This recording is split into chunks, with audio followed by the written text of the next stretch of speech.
Hi friends, இன்றைக்கி பார்த்தீங்கன்னா ஒரு vlog தாங்க பார்க்க போகிறோம். ஸோ என்ன vlogன்னு பார்த்தீங்கன்னா, நாளைக்கு எங்கள் வீட்டில் வந்து வெள்ளை அடிக்க போகிறோம். ஸோ பொங்கல் வருதுல, அதனால் எங்கள் வீடை புத்தம் புதுசாக ஆக்க போகிறோம். ஸோ நான் என்னென்ன பண்ணுறேன், எனக்கு இந்த டே எப்படி போகுது அப்படின்னு தான் நான் காட்ட போகிறேன். ஸோ வீடியோக்குள்ளே போகிறதுக்கு முன்னாடி இன்னும் நம்ம சேனலை சப்ஸ்கிரைப் பண்ணலைன்னா சப்ஸ்கிரைப் பண்ணி வச்சுக்கோங்க. ஸோ வாங்க வீடியோக்குள்ளே போகலாம். ஸோ காலையிலே பார்த்தீங்கன்னா நானே இந்த தம்பி செம்ம ஃபன் பண்ணிகிட்டு இருந்தோம். ஸோ ரெடி ஆயாச்சு. காலையிலேயும் செம்ம பசிங்க, அதனால் வழக்கம் போல் தான் தோசை ஊற்றியாச்சு. அப்புறம் பார்த்தீங்கன்னா தொட்டுக்கிறதுக்கு எதுவும் இல்லை, அதனால் கடையிலே போய் இட்லி வாங்கிட்டு வந்துருந்தேன். ஸோ அது கொடுத்து சாம்பாரை வச்சு நானே தம்பியும் சாப்பிட்டு முடிச்சிட்டோம். அப்புறம் பார்த்திங்கன்னா இவன் வந்து கேம்ப்பு போகிறானா, அதனால் ஒரு 4-5 நாளைக்கு அவனை பார்க்க முடியாது. ஸோ லீவுக்காக தான் வந்திருந்தேன். 7 நாள் கேம்ப்பு போல், அதனால் பார்க்க முடியாது. ஸோ எங்கள் வீட்டை பார்த்திங்களா ஆரம்பிச்சிட்டோம் நாங்கள் வேலையவும். நான் ஒட்டுன ட்ராயிங் எல்லாத்தையும் கிழிச்சு தூர போட்டாச்சு. ஸோ புதுசாக தான் இனிமேல் செஞ்சு ஓட்டணும். ஆல்ரெடி பார்த்திங்களா தண்ணி பட்டு அந்த ஸ்கெட்செல்லாம் உருகி வந்துருச்சுங்க, அதனால் பிச்சு தூக்கி எறிஞ்சாச்சு. ஸோ அப்புறம் பார்த்திங்கன்னா எல்லாத்தையும் ஒதுங்க வச்சுக்கிட்டு இருக்கும்போதே பார்த்திங்கன்னா எங்கள் வீட்டு பக்கத்தில் உள்ள குட்டி வந்து எங்களை போட்டு பாடாப்படுத்தி எடுத்துட்டான். ஸோ அவனும் நானும் கொஞ்சம் நேரம் பேசிக்கிட்டு இருந்தோம். வீடியோ எடுக்கும்போது காமின்னு சொல்லி ஃபன் பண்ணிகிட்டு இருந்தான். ஸோ அதையும் முடிச்சதுக்கப்புறம் எனக்கு தையல் கிளாஸ் லேட் ஆகிடுச்சு. ஸோ இப்போ தான் ஜாயின் பண்ணியிருக்கிறதுனால லீவ் போட்டால் ஏதாவது சொல்லுவாங்களே அப்படின்ட்டு நானும் கிளம்பிட்டேங்க. ஸோ கிளம்பி ரெடியாக போயாச்சு. அதுங்களையும் பார்த்திங்கன்னா எங்கள் வீட்டுக்கு தேவையான சுண்ணாம்பு எல்லாத்தையுமே கரைக்கிறதுக்கு ஆரம்பிச்சிட்டாங்க. அவங்களும் அப்படியே பார்த்திங்கன்னா கிளைமேட் பார்த்திங்கன்னா இப்படி தான் இருந்துச்சு. ஸோ செம்ம மோடமுட்டமாக இருந்துச்சு. நானும் என்னோடய ஃப்ரெண்டும் வழக்கம் போல் தாங்க மேக்கப்பை போட்டு கிளம்பியாச்சு.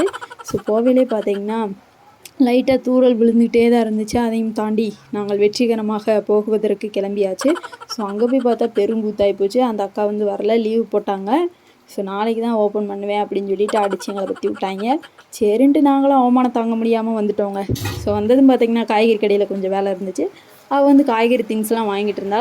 ஸோ நமக்கு என்ன வேலை, அங்கே இருக்க கேரட் எடுத்து மேய்ஞ்சிக்கிட்டு இருந்தீங்க. நான் சரின்ட்டு அதை கொஞ்சம் நேரத்தையும் முடிச்சுட்டு அப்புறம் பார்த்திங்கன்னா அங்கே எனக்கு தெரிஞ்ச தாத்தா ஒருத்தர் இருந்தார். அவர் தான் கூட ரொம்ப நேரம் கடலை போட்டுக்கிட்டு இருந்தார். சரின்ட்டு அவர்கிட்ட கொஞ்சம் நேரம் பேசி முடிச்சுட்டு அப்படியே சுற்றி பார்த்துட்டு நாங்களும் வீட்டுக்கு கிளம்பிட்டோம்.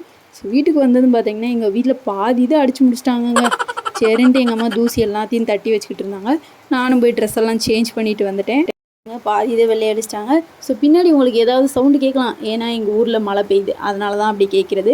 ஸோ வீட்டுக்குள்ளே அடிக்க ஆரம்பிச்சிட்டாங்க. அதையும் பார்த்துட்டு அப்புறம் பார்த்திங்கன்னா நம்ம என்ன பண்ண அப்படின்ட்டு இருக்கிற தூசி ஏற்றலாம் என்னால் முடிந்தவரை அப்படியே தூசியெல்லாம் தட்டிக்கிட்டு இருந்தேங்க. ஸோ அப்புறம் பார்த்திங்கன்னா எங்கள் மம்மி சோப்பெல்லாம் போட ஆரம்பிச்சிட்டாங்க. அதையெல்லாம் போட்டு முடிச்சது மழை வந்துருச்சு.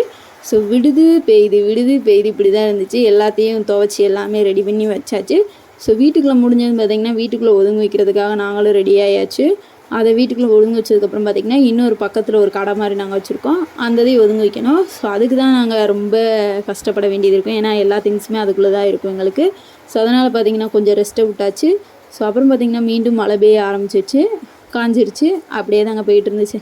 ஸோ ஈவினிங் டைமில் பார்த்திங்கன்னா ஈவினிங் தான் சாப்பிடவே ஆரம்பித்தோம். குஸ்கா வாங்கியிருந்தோம், அப்படியே சாப்பிட்டே அப்புறம் பார்த்திங்கன்னா மறுபடியும் மழை பெய்ய ஆரம்பிச்சிச்சு. ஸோ எனக்கு இந்த டே இப்படி தாங்க செம்ம வேலையாக போச்சு. உங்களுக்கு எப்படி போச்சுன்னு சொல்லுங்கள். வீடியோ பிடிச்சிருக்கும் நம்பரையும் பிடிச்சிருந்தா சப்ஸ்கிரைப் பண்ணிவிட்டு லைக் அண்ட் ஷேர் கமெண்ட் பண்ணிக்கோங்க. ஸோ பாய், அடுத்த வீடியோவில் பார்க்கலாம்.